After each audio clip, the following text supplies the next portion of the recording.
ওরাই কয় এক দাও অফ দাও, তাহলে যদি ওরাই রক্ষক হয় ওরাই ভক্ষক হয়। সরকারি লোকে ডিসিপ্লিন মানিচ্ছে না। আমরা 15 দিন থেকে তেল দিচ্ছি, কিছু হয় সব স্বাভাবিক ছিল। আপনার প্রশাসনকে আমি বারবার খোলাম, র্যাবক খোলাম, ডিসিপ্লিন করে দিয়ে দেন, আপনার লোকগুলা ঠিক করে দিয়ে দেন, কেউ করলো না। আমরা 4-5 জন মিলে কি করবো, এখন যদি কোনো আমরা অঘটন ঘটাই আমরা লোক খারাপ হয়ে যাবো, পাপের লোক এত অত্যাচার করে তারা কিছু না।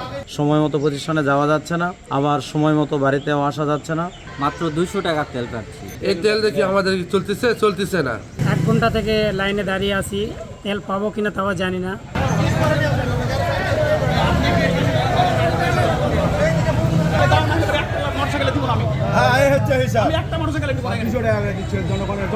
তেল পাচ্ছি না, লাইনে সেই 2-3 ঘন্টা লাইনে বা 4 ঘন্টা লাইনে দাঁড়িয়ে থাকে।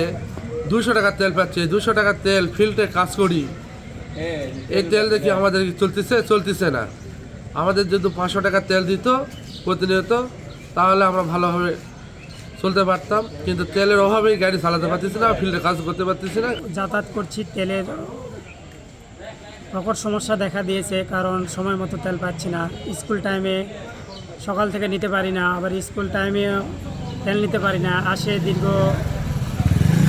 1 ঘন্টা থেকে লাইনে দাঁড়িয়ে আছি, তেল পাবো কিনা তাও জানি না। তবে আমি কর্তৃপক্ষের কাছে অনুরোধ করব, সুন্দর একটা ব্যবস্থা করেছে উপজেলার আওতাধীন কর্মকর্তা, কর্মচারী এবং ব্যাংক, বিমা এবং শিক্ষক যারা দায়িত্বে আছে, এদের নির্দিষ্ট টাইমে তেল দিবে, কিন্তু তেল পাবো কিনা জানি না। জয়পুরহাট থেকে মাদ্রাসার দূরত্ব প্রায় 15 কিলোমিটার। তো এই 15 কিলোমিটার আপ ডাউনে 30 কিলোমিটার প্রতিদিন যাতায়াত করতে যে তেল লাগে, তো 1-2 দিন পর লাইন ধরে যদি তেল পাওয়া যায় তাহলে তো আমার মাদ্রাসা পর্যন্ত গাড়ি যায়, আর তেল পাওয়া না গেলে গাড়িটা তো অফ কোনো দোকানে রেখে যেতে হয়, খুব কষ্টকর। সময় মতো প্রতিষ্ঠানে যাওয়া যাচ্ছে না, আবার সময় মতো বাড়িতেও আসা যাচ্ছে না। এখানে 3-4 ঘন্টা লাইনে দাঁড়িয়ে মাত্র 200 টাকার তেল পাচ্ছি। এই 200 টাকার তেল দিয়ে আধা বেলা কাজ করে আধা বেলা বসে থাকতে হচ্ছে। এই জন্য কোম্পানি থেকে আমাদের প্রচণ্ড প্রেশার দিচ্ছে, আমাদের কাজের ব্যাঘাত ঘটছে। আর যারা অফিস, সরকারি অফিস ছাড়ার কাউকে দেওয়া হচ্ছে না। কত টাকা দেওয়া? 200 টাকা করে, সব 200-200-র উপর করে তেল হবে না। আমরা এখন বর্তমানে 5টা থেকে সরকারি জব কর্মকর্তা থেকে তেল দিচ্ছি, এখন 200 টাকা করে আমরা তেল দিচ্ছি। এখন এই মুহূর্তে আমাদের পাবলিক আসেও জ্ঞান করতেছে, আপনারা প্রশাসন দেননি, আপনারা নিয়ন্ত্রণ করে দিলাম, তাও দিল না। তাহলে এই মুহূর্তে আমরা কী করবো? এখন আমরা তো আর কোনো বুদ্ধি পাচ্ছি না, পাবলিক ঠেকাবো না সরকারি লোকের ঠেকাবো। আমরা এখানে চাকরি করি 2 হোক, আমাদের তো সম্ভব হচ্ছে না। আমরা কী করবো এই মুহূর্তে? প্রত্যয়নটা অবশ্যই থাকতে হবে ইউনো অফিসে, স্বাক্ষরিত ডিসি অফিসে, কোনো অফিস পাওয়া যায় না। প্রত্যয়ন অবশ্যই ইউনো অফিস এবং ডিসি অফিসে থাকতে হবে। সব মশার বিরুদ্ধে সুরক্ষা দিতে এলো বসুন্ধরা এক্সট্রিম অ্যারোসল, মশার বিরুদ্ধে এক্সট্রিম সুরক্ষা।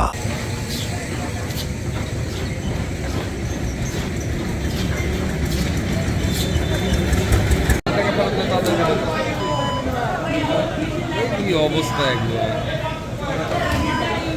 লাইন ভালো না, বোঝা আপনি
তো নিয়ে আসছেন উত্তয়নের জন্য এমনি কিনতে হবে, ধুয়ে মনে করেন পরে কত খাওয়ার পর দেবে।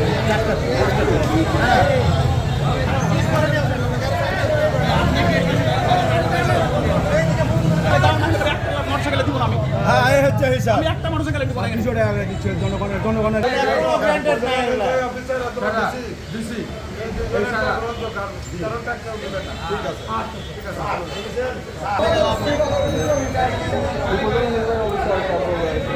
এখানকার ইউনো স্যারের ইয়ে কি ঠিক আছে কিনা?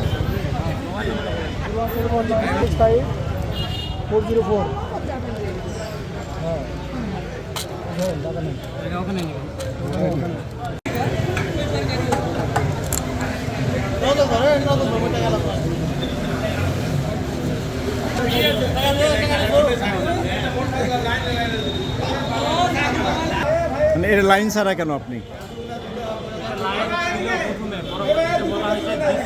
অফিসে যারা প্রত্যয় নিয়েছে শুধু তাদেরকে দেবে। আপনাদের জন্য তেল সরবরাহ করা হয়নি, এরপরে আপনারা আবার পরবর্তী তেল সংগ্রহ পাবেন। তেল পাইবেন সকাল 8টা থেকে বেলা 11টা পর্যন্ত, বেলা 12টা থেকে বৈকাল 4টা পর্যন্ত, এরপরে বৈকাল 5টা থেকে সন্ধ্যা 7টা পর্যন্ত সরকারি